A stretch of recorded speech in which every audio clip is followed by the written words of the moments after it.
अस्सलाम वालेकुम व्यूअर्स, आप देख रहे हैं यूट्यूब चैनल रज़िया का किचन। तो आज मैं आपके साथ शेयर करूंगी सफ़ेद लोबिया और कीमा पकाने की एक बेहतरीन किस्म की रेसिपी। तो लोबिया पकाने से पहले मैं आपको इसके फ़वाइद बता दूं ताकि जब आप इसको पकाएं तो आप इसका भरपूर फ़ायदा उठा सकें। तो सफ़ेद देसी लोबिया ऐसी ग़िज़ा है जिसमें potassium, iron, phosphorus, vitamin P, C, H वगैरह वाफिर मकदार में पाए जाते हैं और बकरी के गोश्त से ज़्यादा ताकत होती है सफ़ेद लोबिया के अंदर। ये हमारे दिल की सेहत के लिए बेहद मुफीद होने के साथ साथ एंटीऑक्सीडेंट्स का बेहतरीन ख़जाना है। बालों और जल्द के लिए बेहद मुफीद है।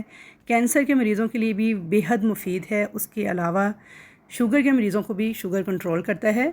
तो इसका ज़रूर इस्तेमाल करना चाहिए। हफ़्ते में एक बार ज़रूर पकाकर घर में बच्चों को भी खिलाया जाए और बड़ों को भी खिलाया जाए तो बेहद मुफीद साबित होगा आपकी सेहत के लिए। तो यहाँ पे देख सकते हैं आप, बेहतरीन तरीके से मैंने तैयार किया है सफ़ेद लोबिया और कीमा। दिखने में जितना खूबसूरत लग रहा है, खाने में इससे कहीं बढ़ के लजीज तैयार होता है। तो चलिए हम अपनी रेसिपी स्टार्ट करते हैं। तो यहाँ पे मैंने एक पाव लिया था सफ़ेद देसी लोबिया, जिसे मैंने 1 टीस्पून मीठा सोडा डालकर रात भर के लिए सादे पानी में भिगो के रख दिया था। सुबह उठकर मैंने इसका सारा पानी वेस्ट कर दिया जिसके अंदर इसको भिगोया हुआ था। एक दफ़ा अच्छे तरीके से इसको वॉश किया है और अब मैं इसको बॉयल करना स्टार्ट करूँगी। इसको मैंने एक कढ़ाई में डाल दिया है और इसमें इतना पानी ऐड करूँगी कि हमारा जो लोबिया है वो अच्छी तरह से बॉयल होकर गल जाए। तो बस इतना पानी डालना है कि लोबिया पानी में डूब जाए और 1-1 इंच पानी जो है वो लोबिया के ऊपर आ जाए। अगर आपको बहुत ज़्यादा जल्दी हो तो आप इसको प्रेशर कुकर में भी बॉयल कर सकते हैं। प्रेशर कुकर में जब इसको बॉयल करेंगे तो सीटी बोलने के बाद सिर्फ 10 मिनट के अंदर ये गल जाता है। 10 मिनट के बाद आप चेक कर लेंगे, लेकिन कढ़ाई में इसे 20 से 25 मिनट लग गए थे गलते हुए। तो यहाँ पे चेक कर लेते हैं, 20 से 25 मिनट हो गए थे बॉयल होते हुए लोबिया को। तो माशाल्लाह से लोबिया हमारा बहुत ज़बरदस्त सॉफ्ट हो चुका है। आप देख सकते हैं बिल्कुल मामूली सी कसर बाकी है, तो वो इसकी कीमे के साथ पकते हुए कवर हो जाएगी। तो यहाँ पे देखिए जी, बिल्कुल सॉफ्ट सा लोबिया जो है इसे मैंने बॉयल कर लिया है। अब मैं इसको निकाल के एक स्ट्रेनर में डाल दूँगी और इसके ऊपर थोड़ा सा ठंडा पानी डाल दूँगी ताकि ये चिपके नहीं। अगर आप ठंडा पानी नहीं डालेंगे तो ये चिपचिपा सा हो जाएगा, तो इसलिए थोड़ा सा इसके ऊपर ठंडा पानी डाल दीजिएगा, तो इससे ये बिल्कुल खिला खिला सा पकेगा। तो यहाँ पे देख सकते हैं मैंने लोबिया पे ठंडा पानी डाल के स्ट्रेनर में इसको स्टेन कर लिया है। अब मैं इसको एक साइड पे रखूँगी। यहाँ पे मैंने लिया है आधा किलो चिकन का कीमा, जो कि हाथ का पिसा हुआ बारीक कीमा था। आप चाहें तो इसकी जगह बीफ या मटन का कीमा भी इस्तेमाल कर सकते हैं। रेसिपी सेम होगी, सिर्फ ये होगा कि बीफ और मटन के कीमे में हम पानी ज़्यादा ऐड करेंगे ताकि वो अच्छे से कुक हो जाए, लेकिन चिकन के अंदर हम पानी ऐड नहीं करेंगे। 1 कप मैंने लिया है कुकिंग ऑयल, इसे गर्म करेंगे और इसके अंदर डाल देंगे कुछ साबुत गरम मसाले। तो साबुत गरम मसालों में आप देख सकते हैं 2 दालचीनी की स्टिक, 1 टीस्पून सफ़ेद ज़ीरा, काली मिर्चें हैं 1/2 टीस्पून और 1 अदद बड़ी इलायची है। इन तमाम मसालों को बिल्कुल हल्का सा क्रैकल कर लेंगे। हल्का सा जब ये क्रैकल हो जाएंगे तो अब हम इसके अंदर एक बड़े साइज़ की प्याज बिल्कुल बारीक चॉप की हुई ऐड कर देंगे। अच्छी तरह से इस प्याज को फ्राई करेंगे यहाँ तक कि प्याज का जो कच्चापन है वो ख़त्म हो जाए और प्याज सोटे हो जाए। तो मुसलसल चम्मच चलाते हुए बिल्कुल मीडियम फ्लेम पे हम प्याज को सोटे होने तक फ्राई कर लेंगे। प्याज का कलर आपने ब्राउन बिल्कुल नहीं होने देना, वरना आपके सालन का जो टेस्ट है ना वो अच्छा नहीं आएगा। बस यहाँ पे आपने इस बात का ख़ास ख्याल रखना है। तो यहाँ पे देखिए जी, प्याज काफ़ी हद तक ट्रांसपेरेंट सी हो गई थी। अब मैं इसके अंदर 1 टेबल स्पून लहसुन अदरक का बारीक कुटा हुआ फ्रेश पेस्ट ऐड कर दूँगी। जब आप फ्रेश कुटा हुआ पेस्ट ऐड करेंगे तो इससे आपके सालन का टेस्ट बहुत अच्छा आएगा और ये सेहत के लिए भी बेहद मुफीद होता है। तो इसलिए लहसुन का इसमें थोड़ा ज़्यादा इस्तेमाल कीजिएगा।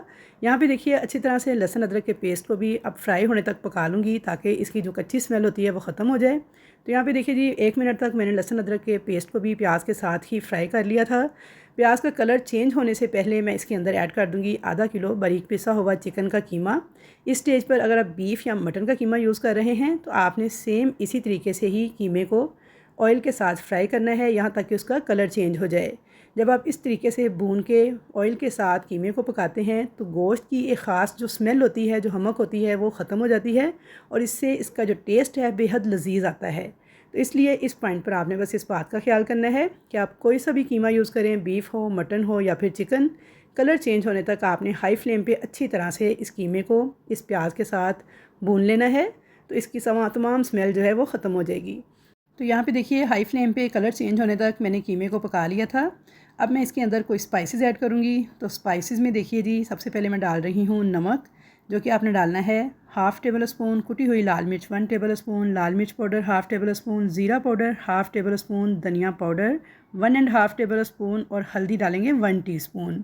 धनिया पाउडर 1.5 खाने का चम्मच डालेंगे, थोड़ा सा ज़्यादा जाएगा। तो बस ये वाले बेसिक मसाले डाल के आपने अच्छी तरह से चिकन के साथ इसकी बुनाई कर लेनी है। कोई सा भी कीमा आप इस्तेमाल करें, इसी तरह से सेम आपने मसाले डाल के उस कीमे की अच्छे से बुनाई करनी है। तो यहाँ पे देखिए जी, अच्छी तरह से कीमे की बुनाई हो चुकी है। मसाले जो हैं इनको मैंने 1 से 2 मिनट तक भून लिया है चम्मच चलाते हुए, ताकि ये नीचे ना लगने पाएँ। तो मसालों की अच्छी तरह से बुनाई करने के बाद अब इसके अंदर मैं बड़े साइज़ के 2 टमाटर इस तरह से पेस्ट बना के आपने ऐड करने हैं। किसी भी मिक्सी जार में डाल के आप इनको ग्राइंड कर लीजिएगा या फिर चॉपर में पीस लीजिएगा। अच्छी तरह से मिक्स कर देंगे और इसको कवर करके पकने देंगे इस टमाटर के पेस्ट के अंदर ही। और जो चिकन पानी छोड़ेगा उसके अंदर ही ये कीमा जो है ये सॉफ़्ट हो जाएगा। लेकिन अगर बीफ या मटन हो तो इस स्टेज पर आप इसमें पानी ऐड करके उसको गला लीजिएगा। तो यहाँ पे 10 मिनट हो गए थे चिकन के कीमे को पकते हुए, तो चेक कर लेते हैं। तो ये देखिए 10 मिनट के बाद माशाल्लाह से टमाटर का जो पेस्ट था उसका पानी और चिकन का पानी बिल्कुल ड्राई हो चुका है। ऑयल देखें कीमे ने रिलीज़ कर दिया है। अब इस स्टेज पर आप इसकी अच्छे से बुनाई कर लेंगे 2 से 3 मिनट तक। तो यहाँ पे अच्छी तरह चम्मच चलाते हुए आपने कीमे की बुनाई कर लेनी है। अब मैं इसके अंदर डाल दूँगी लोबिया, जो कि हमने बॉईल करके रखा था। अच्छी तरह से मिक्स कर लेंगे इस लोबिया को भी इस मसाले के साथ। और अब हम इसके अंदर डाल देंगे 3 से 4 टेबल स्पून दही, जिसे आपने बिल्कुल बीट करके लेना है। दही डाल के इसे अच्छी तरह से भूनते हुए पका लेंगे यहाँ तक कि दही का जो सारा पानी है वो खुश्क हो जाए। तो यहाँ पे देखिए जी, दही का सारा पानी खुश्क हो चुका है। लोबिया की और कीमे की बहुत अच्छी तरह से भुनाई हो चुकी है। ऑयल इसने रिलीज़ करना स्टार्ट कर दिया है। जब इस तरह से भूनकर आप लोबिया और कीमा का सालन पकाएंगे तो यकीन करें ये बेहद लजीज़ बन के तैयार होता है। और अब इसके अंदर आप डाल देंगे हस्बे ज़ायका ग्रेवी के लिए पानी। तो आप अपनी फैमिली के हिसाब से ग्रेवी कम ज़्यादा कर सकते हैं। वैसे बिल्कुल मुनासिब सी ग्रेवी ही इसमें अच्छी लगती है। बहुत ज़्यादा शोरबा भी इसमें अच्छा नहीं लगता और बिल्कुल रूखा भी ये सालन अच्छा नहीं लगता। तो मैंने यहाँ पे तकरीबन 1 गिलास पानी ऐड कर दिया था। अब इसमें 1 बॉयल आने देंगे। 1 बॉयल आने पर बिल्कुल फ्लेम को लो करेंगे और कवर करके इसको 8 से 7 मिनट के लिए पकने के लिए छोड़ देंगे। तो यहाँ पे 7 से 8 मिनट हो गए थे पकते हुए। सालन को चेक कर लेते हैं। तो ये देखिए माशाल्लाह से ऑयल सारा ऊपर आ चुका है। बिल्कुल मुनासिब सी ग्रेवी के साथ बेहतरीन और लजीज़ लोबिया कीमा का सालन बन के तैयार है। अब इसके अंदर 1 टीस्पून घर का पिसा हुआ गरम मसाला ऐड कर देंगे, जो कि हमारे हर खाने को लगा देता है 4 चांद। इस गरम मसाले की रेसिपी मेरे चैनल पे मौजूद है, अब चाहें तो वहाँ से देख के तैयार कर सकते हैं या फिर किसी भी अच्छे ब्रांड का यूज़ कर लीजिएगा। थोड़ा सा हरा धनिया और हरी मिर्ची डालकर इसको गार्निश कर लेंगे और इसे डिश आउट कर लेंगे। नान, चपाती या फिर पराठे के साथ खाने के लिए इसे सर्व करेंगे तो बेहद लजीज़ किस्म का लोबिया कीमा का सालन बन के तैयार था ये, कि खाने वाले उंगलियां चाटते रह जाते हैं। तो आई होप व्यूअर्स कि आपको मेरी आज की ये रेसिपी ज़रूर पसंद आएगी। रेसिपी अगर पसंद आए तो वीडियो को लाइक शेयर ज़रूर कीजिएगा।